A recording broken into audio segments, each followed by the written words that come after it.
Student, कैसे हैं आप सभी। मैं बिल्कुल ठीक हूँ। आज का हमारा लेक्चर है ईयर के ऊपर। और ईयर का काम क्या होता है? हियर करना, मतलब कान का काम होता है सुनने का। तो टॉपिक है year, sensation of hearing and equilibrium. चलिए स्टार्ट करते हैं।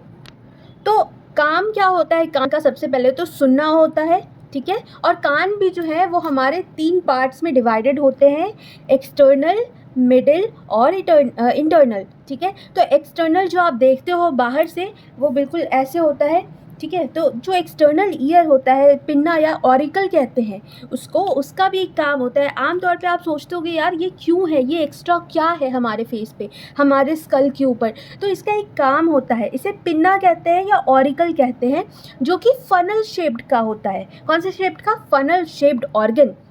और इसमें क्या होता है, क्योंकि ये कार्टिलेज का होता है, made of elastic fibro cartilage, ठीक है। इलास्टिक फाइब्रो कार्टिलेज का बना होता है, जो क्या काम करता है? कलेक्ट करता है साउंड वेव्स को। ये क्या करता है? साउंड वेव्स को कलेक्ट करता है और इंटरनली आप जो भी आवाज़ आप सुन रहे हो उसको इंटरनल पहुंचाता है। So it helps to collect the sound waves. Alright, diagram में देखो, यहाँ पे है एक्सटर्नल ऑडिटरी मीटर्स।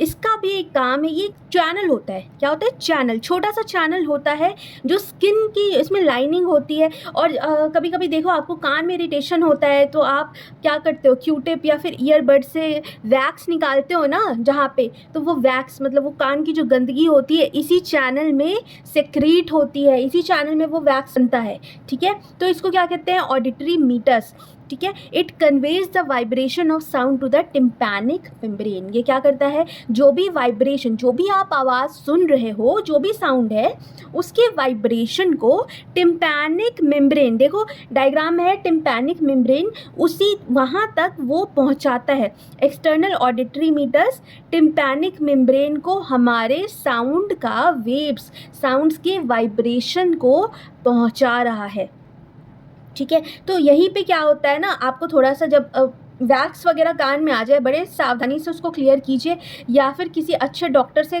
क्योंकि यहाँ पे कहते हैं ना ज़्यादा आप वो नुकसान मत पहुँचाइए, नहीं तो कान के पर्दे फट जाएंगे। ये पुरानी कहावत है, होता भी है। ये लाइनिंग बहुत थिन होती है, पतली होती है, इसी वजह से हमें ख़ास ख्याल रखना पड़ता है इस चीज़ का।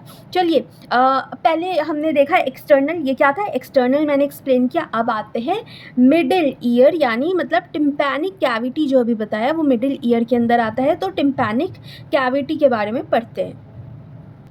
चलिए देखो, ये टिम्पैनिक मेम्ब्रेन है ना, इसी को ईयर ड्रम भी कहते हैं, बचपन से सुना होगा ईयर ड्रम, ठीक है। ये क्या करता है? एक लैटरल वॉल बनाता है, ठीक है। अंदरूनी एक वॉल होता है। दूसरा होता है टू फोरामीना, है ना। फोरामीना इन द इनर और मीडियल वॉल कॉल, देखो दिखाती हूँ, ये जो आप देख रहे हो ओवल विंडो, इसी को फेनेस्ट्रा ओवैलिस कहते हैं। इसको क्या कहते हैं? फेनेस्ट्रा ओवैलिस या फिर ओवल विंडो कहते हैं। और यहीं पे एक फेनेस्ट्रा रोटंडम होता है जिसको हम राउंड विंडो कहते हैं, ठीक है। तो ये क्या हुआ? 2 फोरामीनाज होते हैं इनर या फिर मीडियल वॉल के अंदर। यहाँ पे देखो ये इनर वॉल है या फिर बीच में मिडियल वॉल है, इसी के अंदर होता है Oval window and round window, ठीक है। अब आते हैं यूस्टैशियन ट्यूब के ऊपर। यहाँ देख रहे हो आप, यूस्टैशियन ट्यूब है ये। इसका ये क्या होता है? मिडिल ईयर जो होता है वो कम्युनिकेट करता है नासोफैरिंग्स के थ्रू। जैसे कि कान और नाक आपस में जुड़े होते हैं, किसके थ्रू जुड़े होते हैं? नासोफैरिंग्स के थ्रू। तो ये जो आपको यूस्टैशियन ट्यूब दिख रहा है ना, यही आपके नासोफैरिंग्स में जुड़ा होता है। नासोफैरिंग्स याद है ना आपको, नाक में एक ट्यूब होता है, वहाँ से ये जुड़ा होता है। तो कभी कभी आपको सर्दी ज़ुकाम होता है तो आपके कान में भी पेन होता है, नाक भी चलती रहती है ना, आंखों से भी पानी आता है। क्यों? क्योंकि ये आपस में कनेक्टेड होते हैं। ऑलराइट, तो यही चीज़ है। अब आते हैं ऑडिटस पे। तो जो ऑडिटस होते हैं वो एक नैरो चैनल होता है, ये भी एक नैरो चैनल होता है जो कि किससे कनेक्टेड होता है? मिडिल ईयर के मैस्टॉइड से, ओके। मिडिल ईयर के मैस्टॉइड से ये कनेक्टेड होता है। और टेम्पोरल बोन जो आपने देखा था स्कल में, है ना, वहीं पे ये प्रेजेंट होता है। अब आपके कान में छोटे छोटे स्मॉल बोन्स भी होते हैं, मिडिल ईयर के अंदर अरेंज्ड होते हैं, जिसको हम क्या कहते हैं? मैलस कहते हैं, ठीक है। मैलियस, यहाँ पे मैलियस हो गया, इनकस हो गया और स्टैपिस होता है। ये देखो स्पेलिंग गलत है, स्टैपिस, मैलियस और इनकस। ये कहाँ होते हैं? आपके मिडिल ईयर के अंदर छोटी छोटी हड्डियाँ होती हैं, ठीक है, स्मॉल बोन्स होते हैं जो कि प्रेजेंट होते हैं। और ये कहाँ फिक्स होता है? ये मैलियस फिक्स होता है ईयर ड्रम के अंदर, ओके।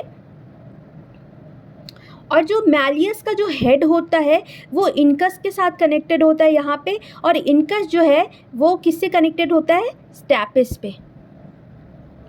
क्लियर है ना? मैलियस है वो किससे कनेक्टेड है? मैलियस का जो हेड है वो इनकस के साथ कनेक्टेड होता है और इनकस स्टैपिस के साथ कनेक्टेड होता है। तो ये था आपका पूरा मिडिल ईयर का स्ट्रक्चर एक्सप्लेन्ड।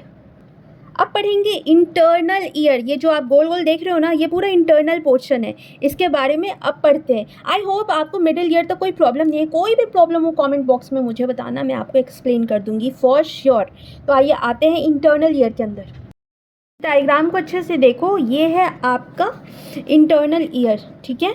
यहाँ पे ये कॉक्लिया है, कोहेलिया लिखा हुआ है, यहाँ पे स्पेलिंग मिस्टेक है, कॉक्लिया कहते हैं इसको, ठीक है। तो हमारा इंटरनल ईयर भी जो है वो दो पार्ट्स में, एक बोनी लैब्रिंथ होते हैं, ठीक है। बोनी लैब्रिंथ भी 3 पार्ट्स में होता है, वेस्टिब्यूल हो गया, कॉक्लिया हो गया और सेमी सर्कुलर कैनल्स होते हैं, ठीक है। तो जो इंटरनल ईयर है उसमें बोनी लैब्रिंथ है जिसमें कि सीरीज ऑफ चैनल्स, बहुत सारे चैनल्स बने होते हैं, है ना। ये कहाँ होता है? अपना टेम्पोरल बोन है ना, वहीं पे प्रेजेंट होता है। फिर मेम्ब्रेनस लैब्रिंथ होता है जो कि बोनी लैब्रिंथ के पास ही अंदर में ये लाई करता है, ठीक है।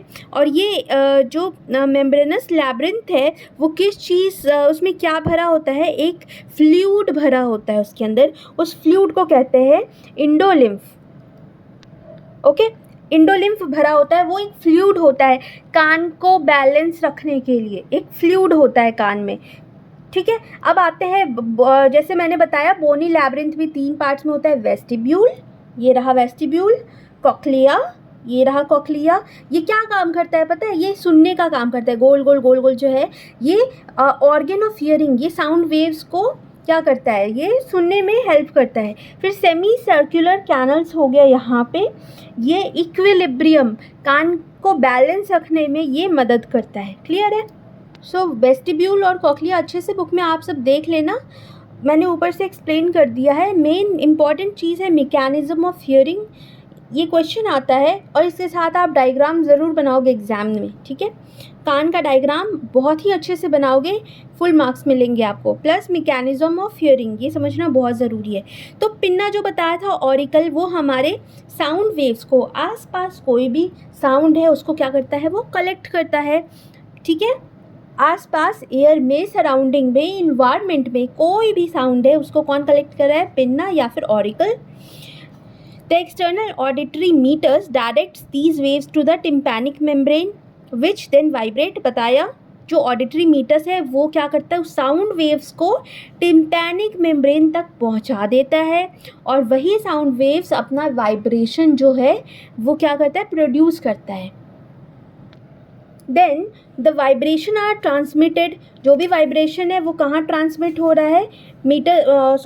मैलियस में, इनकस में और स्टैपिस में। स्टैपिस सबसे छोटी हड्डी होती है कान की, ठीक है, ये याद रखना, स्टैपिस में। और to the membrane covering fenestra ovalis, यहाँ तक वो क्या करता है? ट्रांसमिट कर देता है वाइब्रेशंस को। और from the inner surface of this membrane vibration are transmitted to organ of Corti through perilymph and endolymph. ये दोनों क्या है? फ्लूइड हैं, है ना। तो वाइब्रेशन जो ट्रांसमिट हो रहा है वो इनर सरफेस में ट्रांसमिट हो रहा है कान के, जो कि ऑर्गन ऑफ कॉटी कहलाता है। किसके थ्रू? पेरिलिम्फ और इंडोलिम्फ के थ्रू।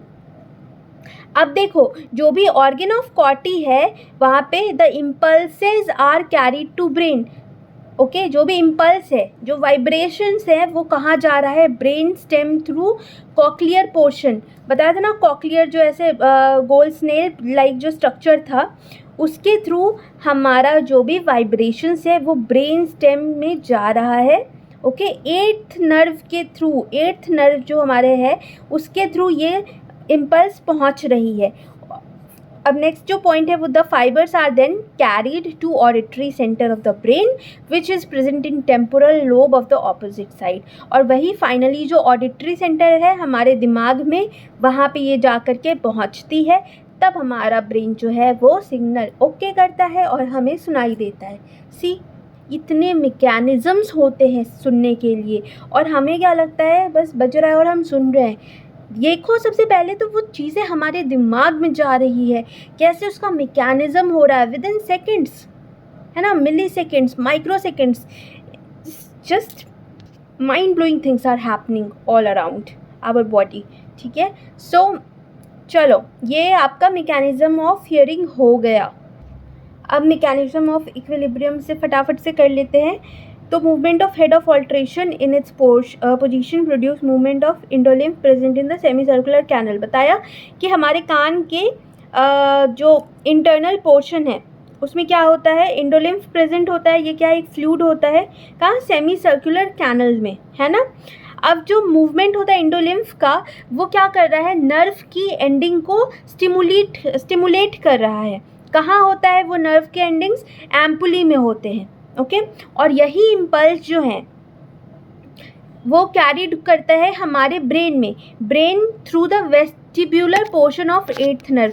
जो वेस्टिब्यूल हमारे कान में थे वहीं से एट्थ नर्व जाती है, उसी एट्थ नर्व के थ्रू इम्पल्स हमारे ब्रेन तक पहुंच रहे हैं। वो इम्पल्स जो है वो एक सेंसेशन क्या करते हैं, बनाते हैं, प्रोड्यूस करते हैं, जो कि हमारे ब्रेन में पहुंच रहा है। ओके,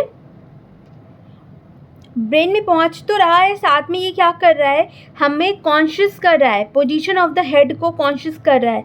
यही जो पोजीशन ऑफ हेड है वो डिसओरिएंटेड हो जाता है, और हम क्या करते हैं, एक बैलेंस बना, मतलब एक बैलेंस बन जाता है साउंड का, है ना, इक्विलिब्रियम हो जाता है मेंटेन। तो ये मैकेनिज़्म ऑफ इक्विलिब्रियम हो गया आपका, ईयर आपका कंप्लीटेड है।